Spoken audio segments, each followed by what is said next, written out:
जनता party की सरकार ने हरियाणा प्रदेश का विकास होगा।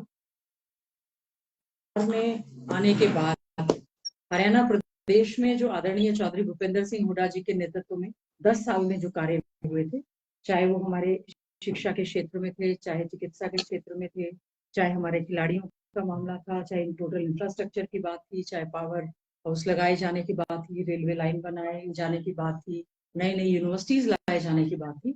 इस सरकार ने आने के बाद मैं समझती हूँ जो पिछले टर्म में और इस टर्म में बीजेपी और जेजेपी ने अपने घोषणा पत्र में जो वायदे किए थे उनको शायद इन्होंने उन पन्नों को पलटने का भी काम नहीं किया है। हमारा प्रदेश और देश जय जवान जय किसान जय पहलवान और जय संविधान वाला देश है। इसमें जय जवान से अगर मैं पहली बात करूं, जवानों के साथ में बहुत बड़ा एक भद्दा मजाक केंद्र की हमारी सरकार ने और साथ ही साथ में राज्य की सरकार ने करने का काम किया।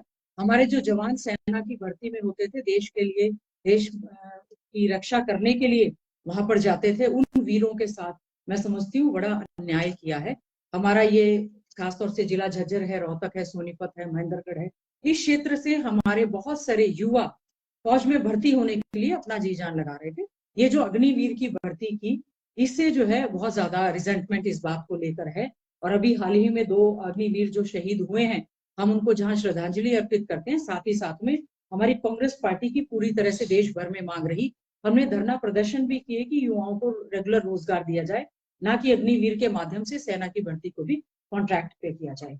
जवानों के नाम पर अगर मैं बात करूं, बेरोजगारी में हमारा हरियाणा प्रदेश जो है आज के समय में 1 नंबर का राज्य बन गया है। बेरोजगारी इतनी ज्यादा बढ़ गई है, पक्के रोजगार देने की बजाय केवल और केवल कौशल रोजगार के तहत कच्चे रोजगार सरकार दे रही है, सक्षम के तहत कच्चे रोजगार देने का काम कर रही है। और जहां पर परमानेंट या पक्के रोजगार दिए जाने की बात है, वहां पर मैं समझती हूँ एचपीएससी एसएससी की जो भर्ती है उसमें पोस्ट खाली रही है। अभी आपने देखा होगा एचपीएससी में 100 पोस्ट थी, 100 पोस्ट के अगेंस्ट इन्होंने पास ही 61 किए और 300 पास होने चाहिए थे, उसमें भी कोई भी कैटेगराइजेशन ऑफ कास्ट का इन्होंने नहीं किया। इससे कोर्ट में ये मामले लंबित है। पीछे जब जुडिशरी की भर्ती हुई थी उसमें भी हमारे हरियाणा के बच्चों के साथ बहुत बड़ा अन्याय हुआ और जुडिशरी की भी पोस्ट जो है सब जज की, वो भी पोस्ट खाली रह गई। जहां हमारा हरियाणा का युवा आईएएस में टॉप कर रहा है, नीट में टॉप कर रहा है, जेई में टॉप कर रहा है, हर लिहाज से हमारे जो बच्चे टॉपर्स हैं। और इस सरकार ने उन्हीं बच्चों को जो एचसीएस के प्रीलिम्स के एग्जाम हुए या मेंस एग्जाम हुए उनको पास करने का काम नहीं किया।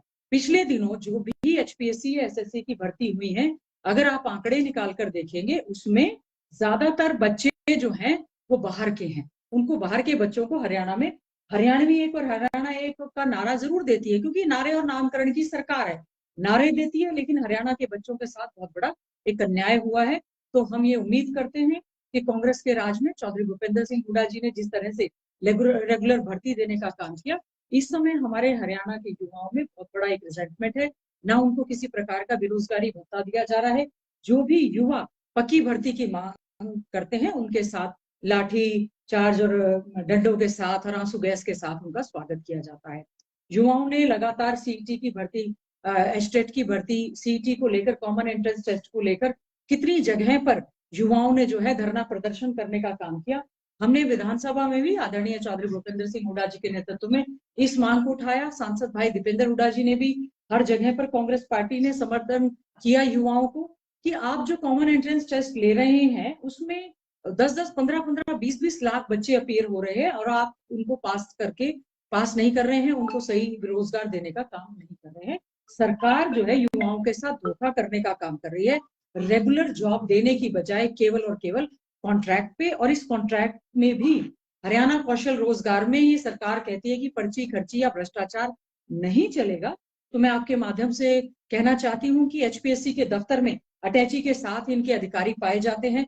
एचकेआरएम के जो अधिकारी हैं उनकी अभी हाल ही में गिरफ्तारी हुई है, इनके आईएएस ऑफिसर्स की जो है वो गिरफ्तारी हुई है। तो आज के समय में विशेष तौर से हमारे जवानों के साथ बहुत बड़ा अन्याय इस सरकार में हुआ है। हम जय जवान जय किसान की बात करते हैं, किसान हमारा अन्नदाता 3 काले कृषि कानूनों को लेकर लगातार धरना प्रदर्शन करता रहा।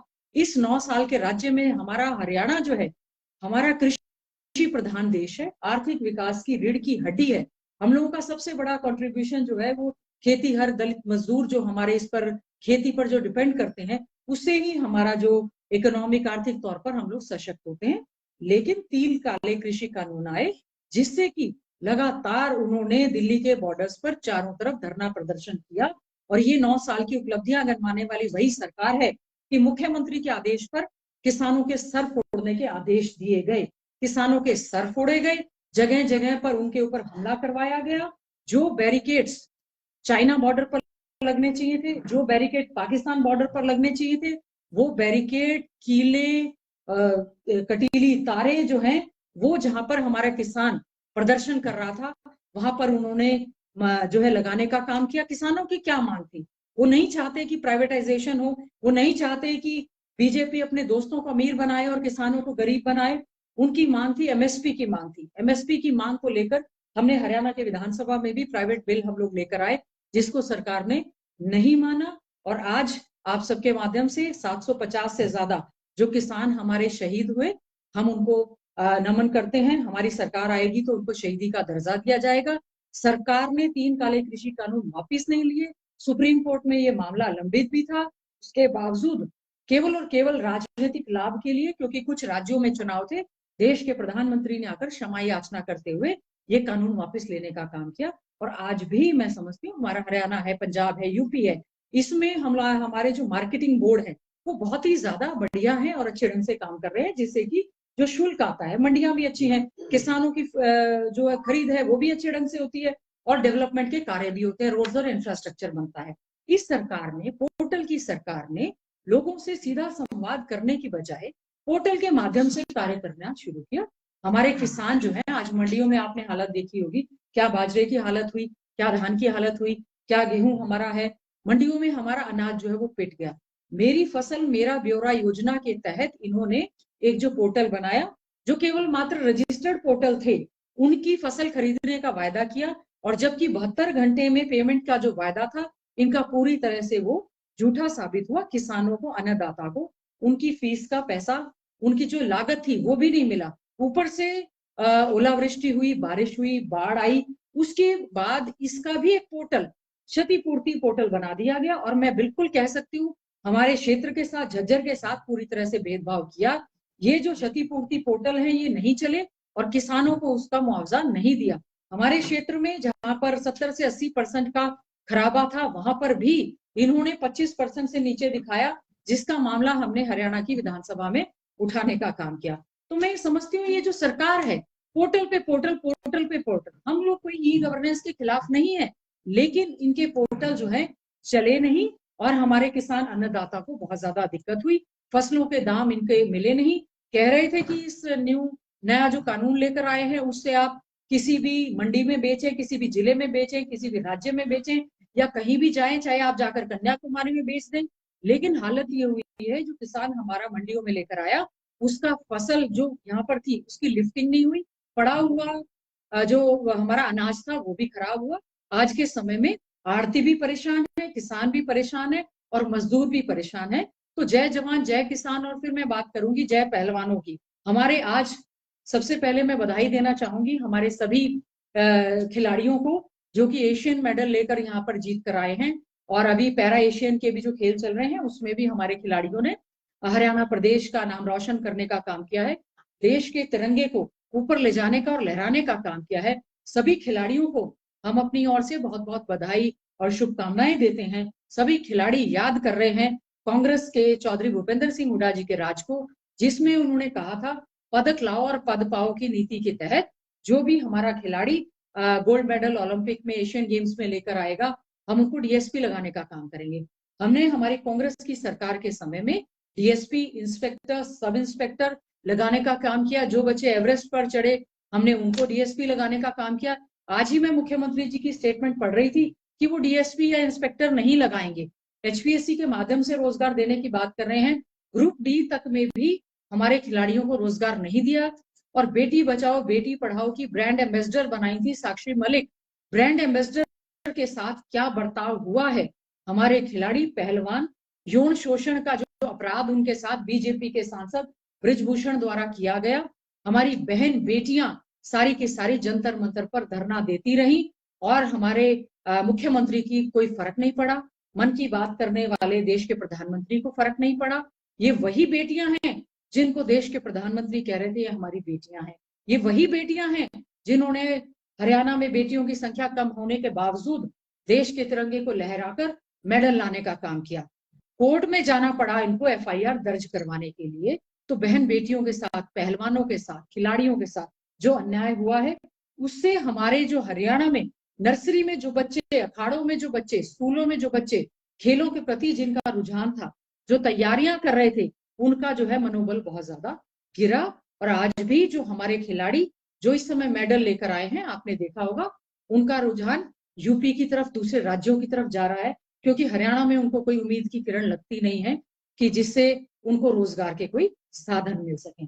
अब मैं अगर बात करूं संविधान की, इस समय जो है इस सरकार ने संविधान की धज्जियों को पूरी तरह से उड़ाने का काम किया है। संविधान के तहत जो भी सरकारी संस्थान है उनका दुरुपयोग करने का काम किया है। आज हमें सोचना होगा, बेरोजगारी में हमारा जो है इस समय हम लोग 1 नंबर पर आ गए हैं। हमें ये सोचना होगा कि हम लोग किस प्रकार से प्रदेश की तरक्की करने वाला हमारा प्रदेश। ये कहा गया था कि जिस समय हमारे हरियाणा में ये सरकार बनी थी, उन्होंने कहा था कि बीजेपी और जेजेपी मिलकर एक कॉमन मिनिमम प्रोग्राम फिक्स करेंगे। आज तक उसकी कोई मीटिंग हुई नहीं, कोई भी सरकार के बीच में कोऑर्डिनेशन नहीं हुआ। किसानों पर अत्याचार हुआ, खिलाड़ियों पर हुआ, बहन बेटियों के अत्याचार हुआ। जो हमारे कर्मचारी लगातार धरना प्रदर्शन कर रहे थे, ये कहा गया था कि हम उनको पंजाब के हिसाब से जो है स्केल देंगे, पंजाब सरकार के हिसाब से स्केल, उनको वो स्केल नहीं दिया गया। जहां जहां कांग्रेस की सरकार है, चाहे वो राजस्थान की बात है, चाहे छत्तीसगढ़ की बात है, अभी हिमाचल में चुनाव हुए, सब जगह पर हमने पुरानी पेंशन को बहाल करने का काम किया। आज हमारे हरियाणा के कर्मचारी लगातार पुरानी पेंशन की बहाली को लेकर वो लोग इस बात की मांग उठा रहे हैं, धरना प्रदर्शन कर रहे हैं। हमने पूरी तरह से उनको समर्थन देने का काम किया है कि जब कांग्रेस पार्टी की 2024 में आदरणीय चौधरी भूपेंद्र सिंह हुड्डा जी के नेतृत्व में ये सरकार बनेगी, हम लोग जो है एनपीएस को खत्म करके पुरानी पेंशन को बहाल करके कर्मचारियों को ये तोहफा देने का काम करेंगे। और इसके साथ साथ हमारे, मैं शिक्षा की अगर बात करूं, 5000 से ज्यादा स्कूल इस सरकार ने बंद करने का काम किया। मॉडल संस्कृति स्कूल केवल और केवल नामकरण करने की ये सरकार है। इन्होंने कहा कि हम मॉडल संस्कृति स्कूल खोलेंगे। मैं इनसे पूछना चाहती हूँ, एक भी भर्ती मॉडल संस्कृति स्कूलों में इन्होंने नहीं की। हिंदी मीडियम से इंग्लिश मीडियम सीबीएसई एफिलेटेड ये स्कूल कर दिए गए। वही टीचर्स जो हिंदी में पढ़ाते थे, वही टीचरों को इन्होंने जो है इंग्लिश में पढ़ाने के लिए भेज दिया और भिवानी बोर्ड से स्कूलों का डिसएफिलिएशन करके सीबीएसई से करने का इन्होंने काम किया है। इसका मतलब जो हमारे हरियाणा का भिवानी बोर्ड है, उस पर इस सरकार को कतई भी विश्वास इस समय नहीं है। प्लेवे स्कूल इन्होंने कहा कि हम 4000 प्लेवे स्कूल खोलेंगे न्यू एजुकेशन पॉलिसी के तहत। और पहले राइट टू एजुकेशन एक्ट जब आया था, 6 से 14 साल के बच्चों को मुफ्त एवं अनिवार्य शिक्षा देने का काम हमने इस कानून के आने से पहले चौधरी भूपेंद्र सिंह हुड्डा जी ने 23 लाख बच्चों को स्टाइफंड स्कॉलरशिप स्कूल में देने का काम किया था। अंबेडकर मेधावी छात्र योजना स्कूल में बच्चों को देने का काम किया था। राजीव गांधी मेरिटोरियस स्कूल हमने देने का काम किया था। इन्होंने सबको जो है 180 के स्लैब में लाकर उन बच्चों की इस स्कीम को बंद करने का काम किया है। आज लाखों युवा ऐसे हैं जिनको की जो हायर एजुकेशन के लिए जाते हैं, उनके आंकड़े हमारे पास हैं, जिनको की पोस्ट मैट्रिक स्कॉलरशिप दी जाती थी, जिससे कि वो आगे अच्छे ढंग से अपनी शिक्षा प्राप्त कर सकते थे। पहले हमारी सरकार के समय में शेड्यूल कास्ट डिपार्टमेंट इस चीज को मॉनिटर करता था। इन्होंने अब एजुकेशन, हेल्थ और अलग से उनको देने का काम किया। चाहे हेल्थ डिपार्टमेंट की बात करूं, हमें बहुत से लोग मिले हैं। चाहे एजुकेशन, टेक्निकल एजुकेशन की बात करूं, 2018, 19, 20, 21 और 21, 22 और 22-23 आ गया। बहुत सारे युवाओं को, क्योंकि पोर्टल पे इनका अच्छे ढंग से अपलोड नहीं हो रहा, उनको स्कॉलरशिप नहीं दी, जिसकी वजह से बहुत सारे बच्चे जो हैं अपने बीच में शिक्षा छोड़कर इस समय चले गए हैं। हमने हमारे समय में आरोही मॉडल स्कूल बनाए थे, जो कि हमारे प्रदेश में एजुकेशनली बैकवर्ड ब्लॉक जो है 36 मॉडल स्कूल बनाए थे। इस सरकार ने आने के बाद एक भी मॉडल स्कूल नहीं बनाया। और जो टीचर मेरिट के आधार पर भर्ती किए गए थे, इन्होंने आज तक ना वो रेगुलर किए, ना ही उनकी कोई भर्ती की, जबकि वो हमारे नेशनल लेवल पर पूरी तरह से टॉपर्स इस समय आ रहे हैं। हमने हमारे समय में एक सेंट्रल यूनिवर्सिटी बनाई, एक डिफेंस यूनिवर्सिटी बनाई, IIM रोहतक बनाया, IIT बनाई, IIT का एक्सटेंशन सेंटर हम एक सोनीपत में लेकर आए, एक हम लोग यहाँ पर बाढ़सा झज्जर में लेकर आए। इन्होंने उस पर भी कोई भी कार्य करने का काम नहीं किया। एम्स बाढ़सा में लेकर आए, उसके साथ साथ में सांसद भाई दीपेंद्र हुड्डा जी ने बहुत ही अपने प्रयासों के साथ 14 इंस्टीट्यूट यहाँ पर लेकर आए थे। हमारे समय में सरकार ने नेशनल कैंसर इंस्टीट्यूट जो हमने जिसकी शुरुआत की थी, केवल मात्र उसकी बिल्डिंग बनी और 11-12 इंस्टीट्यूट जो हमारे यहाँ पर बनने चाहिए थे वो यहाँ से वो वापिस चले गए हैं, जिससे कि हमारे जो है यहाँ पर बहुत ज्यादा रोष है। और हमने इस चीज की कमी कोरोना काल में हमने देखा किस प्रकार से ये बीजेपी की सरकार पूरी तरह से फेल साबित हुई। लोगों को डॉक्टर नहीं मिल पाए, उनको मेडिकल सुविधाएं नहीं मिल पाई। कोरोना में हाहाकार मच गया, ना दवाइयां मिली, ना ऑक्सीजन मिले, ना किसी को बेड मिले। एक पूरी तरह से लूट यहाँ पर रही। ये इस बात का परिणाम है कि हमारी सरकार के समय में हमने 5 सरकारी मेडिकल कॉलेज बनाए। आज तक ये सरकार उन 5 मेडिकल कॉलेजेस में रेगुलर डायरेक्टर तक नहीं दे पाई, प्रोफेसर तक नहीं दे पाई, अच्छा इंफ्रास्ट्रक्चर तक नहीं दे पाई। इन्होंने कहा है कि हम भी बना रहे हैं। मनेठी में एम्स की घोषणा हुई, पिछले लोकसभा के दौरान घोषणा हुई थी, आज तक भी वो एम्स जो है उसका शिलान्यास नहीं हुआ है, उसका कोई भी कार्य नहीं हुआ है। कल्पना चावला के नाम से हमने करनाल में मेडिकल कॉलेज बनाया था और हमने ये चाहा कि कल्पना चावला के नाम से जो मेडिकल कॉलेज बनाया था उसका नामकरण बदलते हुए इन्होंने दीनदयाल उपाध्याय जी के नाम से यूनिवर्सिटी की जो घोषणा की, नामकरण एक ऐसी बेटी जिन्होंने प्रदेश का देश का नाम पूरे विश्व में अंतरराष्ट्रीय स्तर पर रोशन करने का काम किया, वो उनके उसके नाम को भी इन्होंने बदलने का काम किया। आज ही मैं अखबार में पढ़ रही थी, श्री कृष्ण आयुर्वेदा यूनिवर्सिटी जो कि कुरुक्षेत्र में बनाई जानी थी, उसके नाम को बदलकर श्री कृष्णा उसके आगे से हटा दिया गया। उस चीज को लेकर भी बहुत ज्यादा लोगों में रिजेंटमेंट है। हमारी सरकार के समय में जो आज ये न्यू एजुकेशन पॉलिसी के तहत इंटीग्रेटेड कोर्सेज लेकर आ रहे हैं कि 10+2+3 की 10th के बाद BA, BCom, BSc plus BEd लेकर आएंगे। हमने हमारी सरकार में 2013 में चौधरी भूपेंद्र सिंह हुड्डा जी ने प्रारंभ इंस्टीट्यूट स्टेट में हमारा पहला इंस्टीट्यूट था, जो कि हमने 16 करोड़ की राशि और यहाँ पर ये क्लासेस स्टार्ट करने का काम किया था। इन्होंने यहाँ पर RSS की शाखा लगाने का काम किया, उसको बंद कर दिया। केवल मात्र 105 सीटें थी। जो नेशनल लेवल इंस्टीट्यूट हमारा ये बना था उसमें कोई भी सीट बढ़ाने का काम नहीं किया, रेगुलर टीचर लगाने का काम नहीं किया, इस इंस्टीट्यूट को खत्म करने का काम किया। इस मामले को लगातार 6-7 साल से हमने विधानसभा में उठाया, मुख्यमंत्री जी से कई बार बात की। इंस्टीट्यूट को शुरू करना तो अलग बात है, उसका भी नाम बदलकर सियासतें रखने का काम किया है। ये सरकार केवल मात्र जो है नामकरण की ऐसी सरकार है।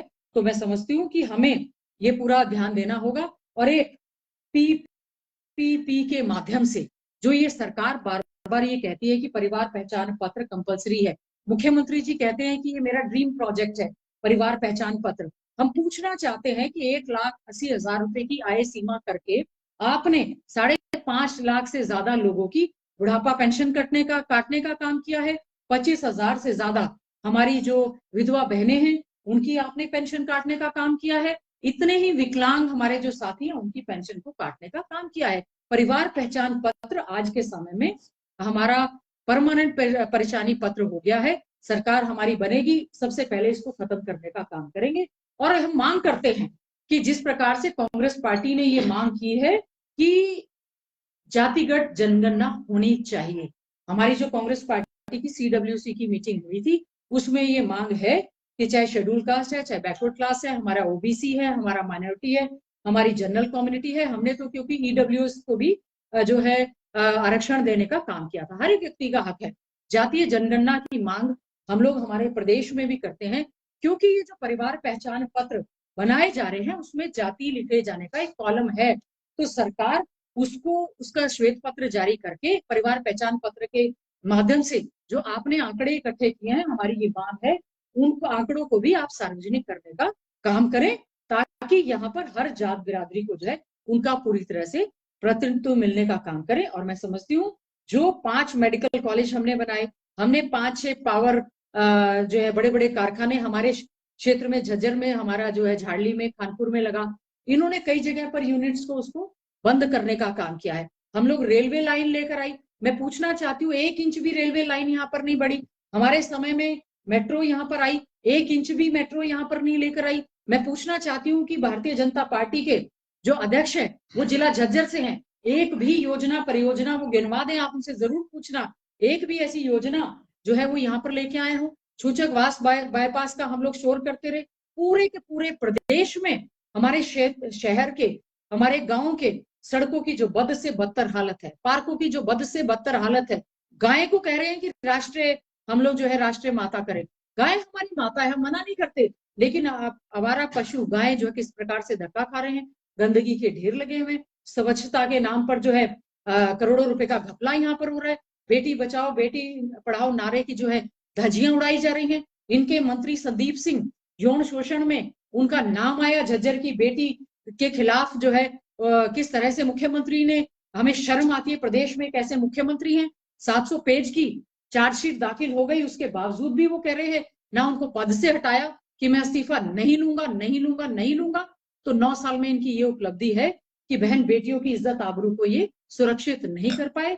National crime bureau of India के आंकड़े बताते हैं कि हमारा हरियाणा प्रदेश जो है असुरक्षित राज्य की श्रेणी में इस समय आ चुका है। ना बहन बेटियां सुरक्षित हैं, ना व्यापारी सुरक्षित हैं, ना कर्मचारी सुरक्षित हैं। रोज रोज यहाँ पर लूटपाट हो रही है, लॉ एंड ऑर्डर की स्थिति बद से बदतर हो चुकी है। 9 साल में सरकार कोई ऐसी उपलब्धि नहीं बता सकती कि बेरोजगार युवाओं को रोजगार दिया हो, बुजुर्गों को 5100 पेंशन दी हो, महिलाओं को मान सम्मान दिया हो, बेटियों की संख्या बढ़ी हो, शिक्षा के क्षेत्र में कुछ अच्छा किया हो। केवल और केवल घोटाले और घपलों की सरकार ने 9 साल में हरियाणा प्रदेश को पीछे ले जाने का काम किया। प्रदेश सरकार के पिछले 9 सालों की आप बात कर रहे हैं कि कोई अच्छा काम नहीं किया, लेकिन मुख्यमंत्री प्रेस कॉन्फ्रेंस कर रहे हैं और कह रहे हैं कि हमने बहुत अच्छे काम किए, उपलब्धियां गिनवा रहे हैं, बेटी बचाओ बेटी पढ़ाओ का नाम ले रहे हैं, खेलों का नाम ले रहे हैं और कह रहे हैं कि विकास की दशा और दिशा बदल दी हमने। विकास की दशा और दिशा को बदलकर हरियाणा से बाहर भेजने का काम किया है। हमारे इतने सारे जेवर, हमारा जो एयरपोर्ट आना था उसको जेवर में वो चला गया, हमारे यहाँ से इंस्टीट्यूट चले गए, बहन बेटियां जिनको हम डीएसपी इंस्पेक्टर यहाँ पर बनाते वो दूसरे राज्यों में जाकर नौकरी ढूंढ रही हैं। और उससे पहले जो है दूसरे राज्यों के खिलाड़ी जो है वो नारंग, जो भी दूसरे राज्यों के खिलाड़ी थे वो हरियाणा का, वो कहते थे काश हम हरियाणा में पैदा हुए होते और हमें यहाँ पर रोजगार मिलता। यहाँ के खिलाड़ियों का मनोबल उन्होंने खत्म करने का काम किया है। जो जवान हमारे रोजगार के लिए यहाँ पर हमारे गुड़गांव में लोग आते थे, इन्होंने गुड़गांव का नाम गुरुग्राम कर दिया। क्या ऐसा इंफ्रास्ट्रक्चर दिया है? हैपनिंग हरियाणा की बात करते थे, मिस हैपनिंग के सिवाय यहाँ पर कुछ नहीं है। दिशा और दशा, जिसमें हमारा हरियाणा प्रदेश प्रति व्यक्ति आय में नंबर 1 था, शिक्षा में नंबर 1 था, टॉपर्स में नंबर 1 था, उसको पिछले पायदान पर ले जाने का काम किया है। मुख्यमंत्री सबसे ज्यादा unpopular chief minister of the पूरे देश में देखा जाए तो सबसे अनपॉपुलर हैं, उनको कोई नहीं जानता। हम कहते हैं कि ऐसे मुख्यमंत्री जिनके राज में totally administrative failure of the government हुआ है, जिसमें जाट आरक्षण के दौरान हिंसा हुई, इतनी मौत हुई, बाबा राम रहीम के टाइम में कितना ज्यादा आगजनी हुई, नूह मेवात में जो है इतनी ज्यादा आगजनी हुई। This is the total failure of the government. इसमें मुख्यमंत्री, इनका प्रशासन, इनके मंत्री पूरी तरह से फेल हैं। आज के समय में ये बीजेपी की सरकार केवल मात्र धर्म, जाति और बिरादरी का जहर घोल के सभी राज्यों में हरियाणा प्रदेश का माहौल खराब करने के लिए हमेशा तुले रहते हैं। हम ये चाहते हैं हमारा ये हरियाणा शांति प्रिय प्रदेश है, 36 बिरादरी का भाईचारा इसमें है। हम चाहते हैं वही भाईचारा हमारा कायम रहे और हम लोग अच्छे ढंग से हरियाणा हमारा तरक्की करने में काम करें। मंत्री अनिल विज का बयान आता है कि भूपेंद्र हुड्डा आगे एक मुख्यमंत्री नहीं होंगे, जेल में उनके लिए कमरा तय। देखिए अनिल विज जी कौन होते हैं ये सब तय करने वाले?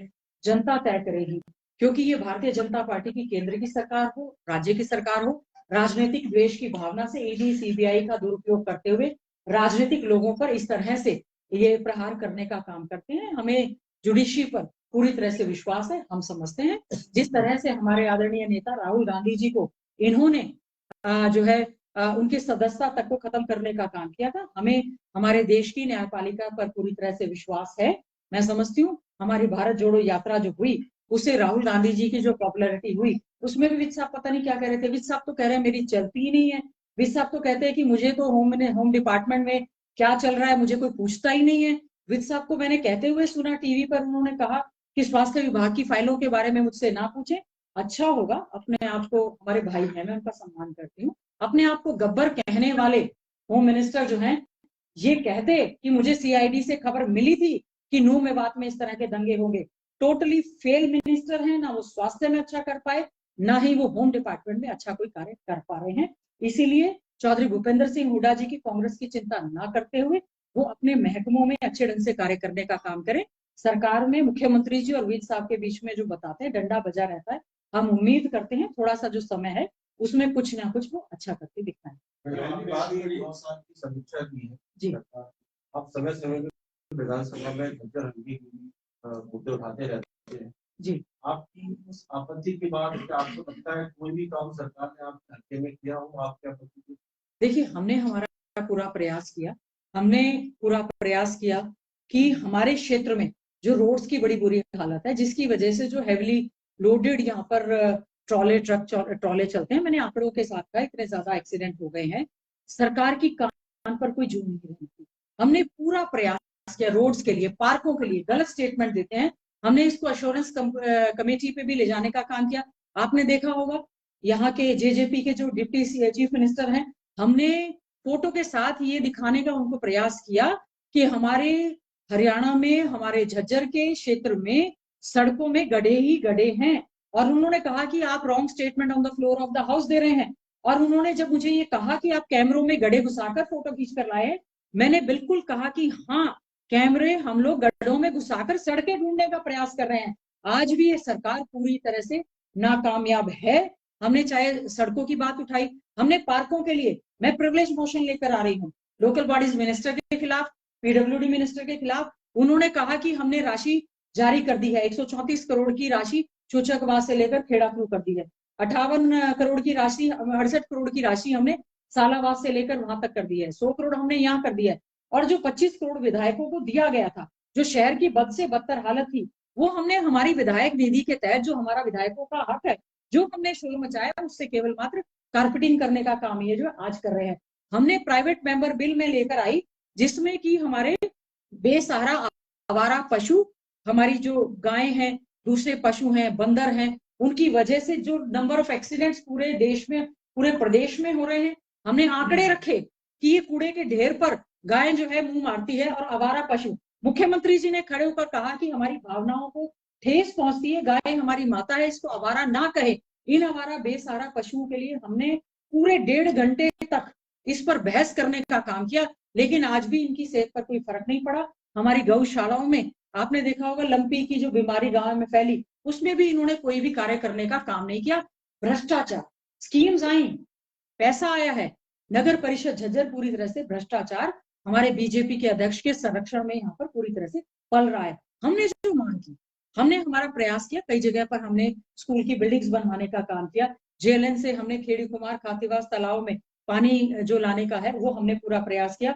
भिंडावास की सीपेज की वजह से कई गांव की भूमि जो हमारी खराब हो रही थी, हमने विधानसभा की पिटीशन कमेटी में उसको लगातार 3.5 साल तक चलाने के बाद कुछ सरकार ने सुध ली है। वो तो हम लोगों का प्रयास रहता है, लेकिन मैं दावे के साथ कह सकती हूँ प्रदेश के मुख्यमंत्री खट्टर साहब आते हैं झज्जर में, मातरेल में जलसा कर जाते हैं, झज्जर में जलसा कर जाते हैं, डिप्टी चीफ मिनिस्टर आते हैं, बीजेपी के अध्यक्ष बड़ी बड़ी बात करते हैं, एक भी योजना, एक भी परियोजना, 1 इंच, एक काम, रोजगार, हमने बड़ी बड़ी इंडस्ट्रीज, फैक्ट्रीज यहाँ पर लगाने का काम किया था हमारे क्षेत्र में। हमने उनसे कहा कि बड़ी बड़ी हमारे थर्मल पावर प्लांट्स लगे हैं, हमारे सीमेंट के कारखाने लगे हैं, वहां पर नंबर ऑफ एक्सीडेंट्स होते हैं, आप उसको 4 लेन का काम करें।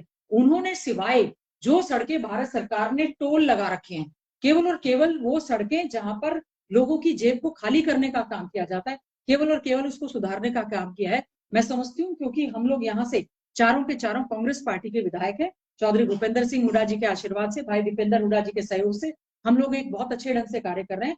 हमारे क्षेत्र के साथ पूरी तरह से भेदभाव करने का हमने काम किया है। जो आश्वासन हमें विधानसभा के पटल पर दिए जाते हैं, सरकार उनको पूरा नहीं कर रही है। उन्हीं आश्वासनों के खिलाफ हमने माननीय स्पीकर महोदय से बात की है और उन्होंने कहा कि 25-25 लाख हमने जो शहर के हमारे जो पार्क है उनको हमने देने का काम किया। हमने ये मामला उठाया कि शहर का हमारा जो पंडित श्रीराम पार्क है उसको जो है तहस नहस करने का काम किया है। इन्होंने आम जनमानस की छोड़ो, इन्होंने तो स्वतंत्रता सेनानियों तक को भी छोड़ने का काम नहीं किया। राव मंगली राम जी का पार्क वहां पर था, लगातार कितने मर्डर वहां पर हुए, लॉ एंड ऑर्डर की स्थिति बद से बदतर हुई, उनके स्टैचू के ऊपर जो है वो ट्री गार्ड डालने का काम किया। सरकार की सेहत पर फर्क नहीं पड़ता, आते हैं केवल प्रचार प्रसार भाषण और इस तरह से देकर चले जाते हैं। मैं समझती हूँ ये सरकार पूरी तरह से फेल है, जो कि assurance on the floor of the house जो दिए जाते हैं या इनके घोषणा पत्र में जो घोषणाएं शामिल है उनको भी ये सरकार पूरी तरह से करने का काम इस समय नहीं कर रही है। हमने 100 गज के प्लॉट 3,84,000 प्लॉट देने का काम किया था, इस सरकार ने 1 इंच भी प्लॉट किसी को देने का काम नहीं किया, उल्टा जो रोजगार दिए हैं उनको छीनने का काम कर रही है। अभी मैं कहना चाहूंगी, इन्होंने कहा जी कि हमने अवैध कॉलोनियों को वैध करने का काम किया है, प्रॉपर्टी टैक्स लेंगे, क्या डेवलपमेंट के नाम पर लोगों की जेब को काटने का काम करेंगे?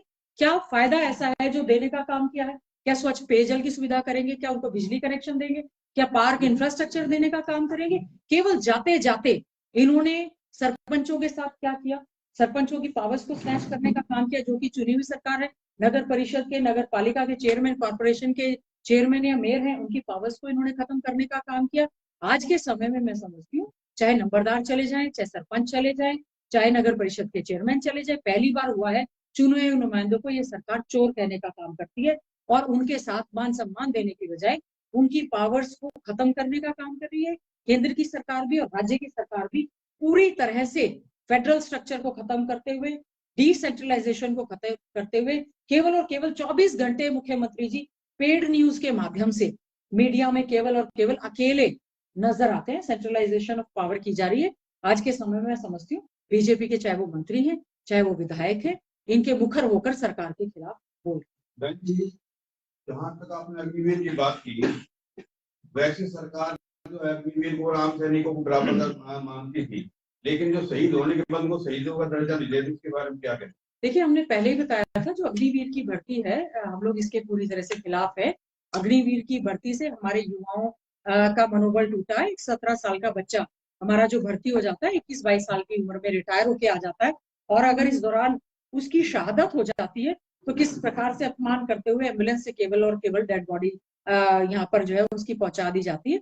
हम इस चीज के, इस जो ये अग्निवीर की भर्ती है, पूरी तरह से इसके खिलाफ है। हम चाहते हैं उनको पूरा मान सम्मान और ये रेगुलर भर्ती होनी चाहिए। परिवार सरकार की उपलब्धियों की बात कही थी, जहाँ की हम बात करें तो बीजेपी की जो प्रदेश अध्यक्ष हैं वो ये दावा करते हैं कि हम यहाँ पे एक्सीलेंस सेंटर लेके आए, फ्लावर का एक रीजनल सेंटर लेके आए हैं बागवानी का, तो वहाँ हम जाके देखते हैं तो ऐसा कुछ नजर नहीं आता, उसका लाभ लोगों को नहीं मिलता। इस बारे में आपका क्या कहना है? देखिए, इनको तो सड़कें भी सारी अच्छी लगती हैं, रेस्ट हाउस में आता है वो भी अच्छा लगता है, पूरी तरह से बदहाली है यहाँ पर। हमारे जो महापुरुषों के स्टैचू लगे हुए हैं उनको तोड़ दिया जाता है, उनकी सेहत पर वहां भी फर्क नहीं पड़ता। देखिए, बीजेपी के अध्यक्ष तो ये कहते हैं मेरी चलती ही नहीं, मैंने उनको सुना है कई मंचों से कि मेरी चलती ही नहीं है। तो मैं ये चाहती हूँ कि वो गिनवाएं, इसी तरह से प्रेस कॉन्फ्रेंस करके ये गिनवाएं कि यहाँ पर झज्जर में उन्होंने क्या क्या ऐसे कार्य हैं। हमारे समय में हम तो कह रहे हैं थर्मल पावर प्लांट लेकर आए, इंडस्ट्रियल फैक्ट्रीज लेकर आए, कितना ज्यादा, चाहे बादली की बात करें, बेरी बहादुर, कितने सारे हम लोग यहाँ पर 4 कॉलेज लेकर आए, 4 ITIs लेकर आए, यहाँ पर IIT का एक्सटेंशन सेंटर लेकर आए, हम लोग एम्स यहाँ पर लेकर आए, हम लोगों ने यहाँ पर कितने सारे पॉलिटेक्निक लेकर आए, हम इंजीनियरिंग कॉलेज यहाँ पर लेकर आए, और बड़ी से बड़ी आगे आने वाले समय में जो हमारा हमने हमारे समय में जो है पंडित भगवत दयाल शर्मा जी के नाम से जो है मेडिकल यूनिवर्सिटी बनाए जाने का काम किया। यहाँ पर एक भी ऐसा इंस्टीट्यूट वो बताएं कि उनके क्षेत्र में हरियाणा में हमारे 5,000 से ज्यादा स्कूल बंद कर दिए गए, एक भी स्कूल नया खोलने का काम नहीं किया, टीचर्स की रेगुलर भर्ती करने की बजाय बंद कर दी गई। आप उनसे जरूर पूछें कि डाइट जो हमने खोले थे 22 के 22 जिलों में, आज हमारा जो मास्टरौली में डाइट खोला था वो भी 22 के 22 जिलों में हमारा जो है वो डाइट बंद हो गया है। 2-2.5 लाख बच्चे एस्टेट युवा जो है हमारे पास होके फिर रहे हैं, कौन से वो पत्र प्रधानमंत्री, देश के राष्ट्रपति और मुख्यमंत्री जी को लिख चुके हैं। मुख्यमंत्री जी कह रहे हैं कि हमें तो जेबीटी की आवश्यकता ही नहीं है। लाखों युवा बेरोजगार घूम रहे हैं, भर्तियां कर नहीं रहे, केवल और केवल पर्ची खर्ची और भ्रष्टाचार चरम सीमा पर यहाँ पर है। घोटाले घपले की पूरी तरह से ये सरकार है। अपने परिवार पहचान पत्र की बात की कि आप कांग्रेस सरकार आने पर बंद कर दिया, आप उनकी जातिगत जो जनगणना है आप उसकी बात कर रहे थे कि वो श्वेत पत्र जारी करे, क्या आपको उन आंकड़ों पर विश्वास है या उसकी नहीं? देखिए, परिवार पहचान पत्र की पहली बात तो इसकी ऑथेंटिसिटी पे बहुत बड़ा प्रश्न चिन्ह लगा है। विधानसभा में जब ये बिल लेकर आए थे, सुप्रीम कोर्ट की फुल बेंच की अथॉरिटी है। इवन आधार को भी उन्होंने कहा है कि बहुत सारी चीजों में आधार जो है वो कंपलसरी नहीं है। धक्का कर रही है ये सरकार। परिवार पहचान पत्र को कंपलसरी किया जा रहा है। ये कहा जा रहा है कि जो कर्मचारी नहीं बनाएंगे उनकी हम इंक्रीमेंट रोक लेंगे। बहुत सारे लोग हैं परिवार पहचान पत्र बनाने की वजह से प्रदेश में बहुत सारे लोगों का बीपीएल कार्ड कट गया है। 1,80,000 की सीमा की वजह से लोगों को बहुत बड़ा नुकसान हो रहा है। हमारे बच्चों को जो फ्री एंड कंपलसरी एजुकेशन के तहत मुफ्त में शिक्षा दी जाती थी, जो बच्चा प्राइवेट स्कूल में जाएगा उसको सरकार 700 रुपए दे रही है। जो सरकारी स्कूल में आएगा 1,80 होगी तो उससे 500 रुपए ले रही है। तो परिवार पहचान पत्र की वजह से जो है ये तो केवल और केवल जो है डाटा कलेक्ट करना चाहते हैं, और इस डाटा को हम चाहते हैं, हमारी मांग है कि उसको पूरी तरह से ये लोग सार्वजनिक करने का काम करें। क्या मुख्यमंत्री की घोषणा है वो कांग्रेस की तरफ से की जा रही है, कैसे देखते हैं आप इस चीज को? क्योंकि आप भी जानती हैं कोई डेमोक्रेटिक पद तो होता नहीं, मुख्यमंत्री 12 से या 13 मंत्रालय भी होते, तो क्या इसको कांग्रेस के लिए जो सत्ता की हासिल करने की जो छटपटाहट के तौर पर देखा जाए, और क्या शेड्यूल कास्ट से आप सबसे सीनियर हो जाते हैं, क्या आप भी इस रेस में आगे होंगे जो मुख्यमंत्री की बातें चली, और क्या इससे फायदा होगा या नुकसान होगा? अच्छा होगा ये प्रश्न प्रदेश के उप मुख्यमंत्री दुष्यंत चौटाला जी से पूछे कि आपका ये पद तो कोई है ही नहीं और आपको दिया गया है। मुख्यमंत्री जी से ये पद पूछे कि सत्ता के लालच में जो इनका अलायंस हुआ बीजेपी और जेजेपी का, उनको मुख्यमंत्री बनाया गया, तो क्या इस पद का कोई महत्व नहीं है? तो 5 साल तक किस तरह से वो सरकार को चलाने का दावा कर रहे हैं। और देश में हमेशा से कांग्रेस पार्टी ने, चौधरी भूपेंद्र सिंह हुड्डा जी ने, जैसा कि मैंने कहा, सभी कास्टों को मान सम्मान देने का काम किया। पूरे मंत्रिमंडल में कास्ट का पूरी तरह से प्रतिनिधित्व रहता है और मैं समझती हूँ सभी को मान सम्मान दिए जाने की ये बात है। आज के समय में कई राज्यों में, चाहे यूपी में आप प्रश्न करें, आज तो मौजूदा देख लें, कहते जी उप मुख्यमंत्री दुष्यंत चौटाला, सारे के सारे विभाग हैं। दादा गौतम भी कहते हैं कि सारे के सारे विभाग उनके पास हैं। तो आप उसी हिसाब से उस परिप्रेक्ष्य में देख सकते हैं। और हमारे यहाँ पर आदरणीय चौधरी भूपेंद्र सिंह हुड्डा जी ने अगर कोई स्टेटमेंट दी है, बहुत ही सोच समझ करने के बाद, क्योंकि वो प्रदेश में 2 बार के मुख्यमंत्री रहे हैं, अध्यक्ष रहे हैं, इतने बार के सांसद हैं, बहुत ही सीनियर है। कोई अगर उन्होंने स्टेटमेंट दी है, पिछले चुनाव की बात है, बहुत सोच समझ कर समझदारी से दी। देखिए, हम तो झज्जर की जनता ने बड़े ही मान सम्मान के साथ मुझे यहाँ से विधायक बनाने का काम किया है। 4 बार की मैं विधायक हूँ। मैं समझती हूँ हमारा फर्ज जो बनता है झज्जर विधानसभा क्षेत्र और पूरे प्रदेश के आम जनमानस के जो मुद्दे हैं उनको मजबूती के साथ विधानसभा के अंदर और विधानसभा के बाहर उठाने का काम करें। झज्जर जो हमारा रिजर्व कॉन्स्टिट्यूएंसी है, हम उम्मीद करते हैं कि हम तरक्की के मामले में हमारे झज्जर विधानसभा को प्रदेश का, देश के मानचित्र पर लाने का काम करें।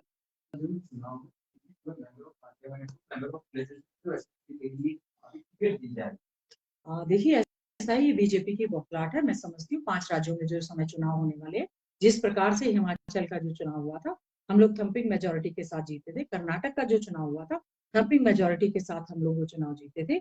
राजस्थान में अशोक गहलोत जी की सरकार ने बहुत ही अच्छे ढंग से कार्य किया है, जबकि बीजेपी में अभी तक भी कोई मुख्यमंत्री का चेहरा या ऐसी कोई बात नहीं है। हम उम्मीद करते हैं आने वाले समय में राजस्थान हो, छत्तीसगढ़ हो, हमारी सरकार रिपीट करेगी। मध्य प्रदेश में कांग्रेस पार्टी की सरकार बनी थी, बीजेपी ने अपनी चिर परिचित अंदाज में उस सरकार को तोड़कर बीच में बीजेपी की सरकार बनी, वहां पर भी हमारी सरकार बनेगी। तेलंगाना में थम्पिंग मेजोरिटी के साथ कांग्रेस पार्टी की सरकार बनने जा रही है। मिजोरम में हम उम्मीद करते हैं हमारे ऑल इंडिया कांग्रेस कमेटी के अध्यक्ष मल्लिकार्जुन खड़गे जी के नेतृत्व में, श्रीमती सोनिया गांधी जी के नेतृत्व में, हम सबके नेता आदरणीय राहुल गांधी जी के नेतृत्व में, आपने सुना होगा उन्होंने कहा है कि हमारे घोषणा पत्र में हम वही वायदा करेंगे जो हम पूरा कर पाए, हम जुमलेबाजी नहीं करेंगे। हमें उम्मीद है, देश की जनता समझ चुकी है, भाषण से नहीं, धर्म जाति बिरादरी के नहीं, विकास चाहिए, महंगाई से छुटकारा चाहिए, बेरोजगार युवाओं को रोजगार चाहिए, किसानों को अच्छे दाम चाहिए, बहन बेटियों को इज्जत आबरू सुरक्षित चाहिए। मणिपुर में जो हिंसा हुई, पूरे देश का नाम उसमें जो है मैं समझती हूँ खराब होने का काम हुआ है। आज के समय में लोग समझदार है, वो बहुत समझदारी से वोट करेंगे और 5 राज्यों में कांग्रेस पार्टी की सरकार बनेगी। और ये बौखलाहट है कि वो अपने केंद्रीय मंत्रियों को, अपने सांसदों को, विधायकों का जो टिकट दे रहे हैं, आपने देखा होगा किस प्रकार से जनता उनका काले झंडों से स्वागत करती है। मैडम, झज्जर के कुछ लोगों का अभी भी ये कहना है कि मैडम गीता भुक्कड़ के सामने कोई चेहरा नहीं है किसी भी पार्टी, तो उनके सामने चुनाव लड़ते हैं। आप इस सीट को अभी भी सुरक्षित सीट को अभी भी अपने सुरक्षित मानते हैं? देखिए, जब भी कोई लड़ाई होती है उसको बहुत मजबूती के साथ, तैयारी के साथ लड़ना चाहिए। मैं समझती हूँ झज्जर में हम लोगों ने अच्छे ढंग से कार्य करवाने का सांसद भाई दीपेंद्र हुडा जी के साथ मिलकर एक पूरा प्रयास किया है। हमने पूरा झज्जर और रोहतक लोकसभा क्षेत्र में बहुत अच्छे ढंग से कार्य किया है। आदरणीय चौधरी भूपेंद्र सिंह हुडा जी का कांग्रेस राज में पूरा आशीर्वाद यहाँ पर रहा। बहुत अच्छे ढंग से विकास के कार्य हुए और उसके साथ साथ में विपक्ष में भी हमने चाहे विधानसभा के अंदर या विधानसभा के बाहर अपने क्षेत्र की आवाज को उठाने का काम किया है। जबकि इस समय बीजेपी जेजेपी की सरकार है। पूरी तरह से जो बीजेपी के यहाँ पर नेता हैं या जिन्होंने चुनाव लड़ा है, मेरे पास पूरे आंकड़े हैं कि किस प्रकार से वो भ्रष्टाचार में लिप्त है, किस प्रकार से यहाँ पर जमीनों के वो कब्जे करवा रहे हैं, किस प्रकार से नगर परिषद के चुनाव में टिकटें पैसे देकर, चाहे वो जिला परिषद की बात हो, आंकड़े हैं, कागज है मेरे पास, उन्होंने जिला परिषद के चेयरमैन बनाए जाने की बात हो, कितना पैसा लगा, नगर परिषद का चेयरमैन बनाए जाने की बात हो, किस किसने पैसा लिया, पूरी तरह से इन्होंने भ्रष्टाचार करने का काम किया। पर हम छोटे स्तर पर जाकर राजनीति नहीं करते। मैं तो समझती हूँ हमारे झज्जर विधानसभा क्षेत्र के सभी सम्मानित बुजुर्ग, नौजवान साथी, माताएं, बहनें और हमारे प्यारे बच्चे जो इस आशा भरी उम्मीद से देखते हैं कि आने वाले 2024 में कांग्रेस पार्टी की सरकार बनेगी। अगर उनको ये लगता है कि सरकार में उनका हिस्सा पूरी तरह से सुनिश्चित होना चाहिए, हम लोगों ने भी, मैंने कोई भी अपने विधानसभा क्षेत्र का कोई गांव, शहर, गली, वार्ड नहीं छोड़ा है जिसमें हमने जाकर सुख दुख में उनके साथी नहीं हुए। कोई भी लड़ाई हो, चाहे वो विधानसभा चुनाव की हो या हम जनमानस की लड़ाई हो, सामाजिक, राजनीतिक, आर्थिक तौर पर हम लोगों ने चाहे हमारा झज्जर तरक्की करे और इस चुनाव को भी हम लोग बहुत ही गंभीरता के साथ छत्तीस बिरादरी को साथ लेकर चलने का प्रयास रहे। उम्मीद करते हैं झज्जर की हमारी सम्मानित जनता फिर से अपना आशीर्वाद अच्छे ढंग से देने का काम करेगी और लोकसभा के चुनाव में भी सांसद भाई दीपेंद्र हुडा जी को इतने विकास के कार्य करवाए। यहाँ से सांसद ये कहते थे कि रोहतक के और सोनीपत के केवल कार्य हुए, बाकी जगह कार्य नहीं हुए, करेंगे। और मैं इसके साथ साथ में कल जो है हमारे विधानसभा झज्जर में सांसद भाई दीपेंद्र हुडा जी के जो हमारे हाथ से हाथ जोड़ो कार्यक्रम चल रहे हैं, हमारे सांसद भाई दीपेंद्र हुडा जी के जो कार्यक्रम है, भगवान वाल्मीकि जयंती का कल अवसर है।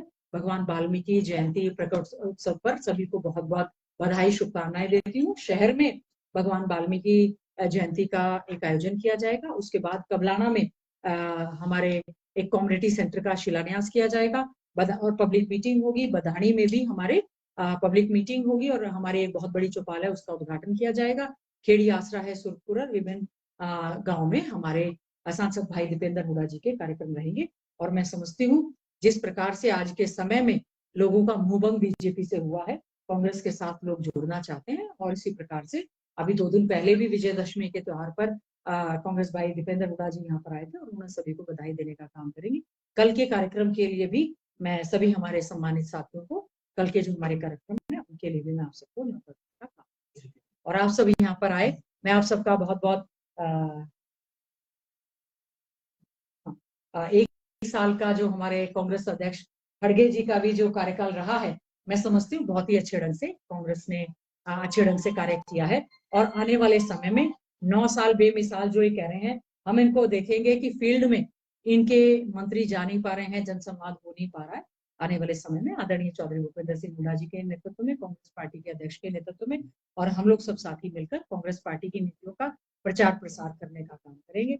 सभी हमारे सम्मानित पत्रकार बंधु यहाँ पर आए, मैं सभी का बहुत बहुत धन्यवाद, आभार व्यक्त करती हूँ।